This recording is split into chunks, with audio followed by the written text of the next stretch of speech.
We're here at Redlands University in Redlands in the southern part of California. And I might say that we're here every year because this is where we meet to talk over the problems of jazz, to study jazz, to try to learn more about it. We have a very select audience here this evening because the audience is made up of musicians, music educators, young people that are trying to learn about what's going on in jazz, and we who are a bit older trying to learn about what's going on with young people. Before we start the first music going, I used to have some kind of unusual ideas when we'd present a show. I felt like, I guess I learned it in Hollywood, you got to get the show on the road, so you run out and you give a downbeat, and usually the band would belch forth with a huge sound, and we would start things going and terrify half the people in the audience. We're going to assume that collectively, you, the audience, is a beautiful woman, and we're going to go about the process of making love in a very easy, quiet manner. So, stay with us.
Just that this one is the biggest selling record.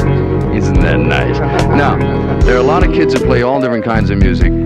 If somebody walked up on the street to you and said, "I'm going to make a musical career for myself. I can play any kind of music," what would you advise them to play? I advise them to play what they feel. But if they want to survive in the business, they better make it kind of simple.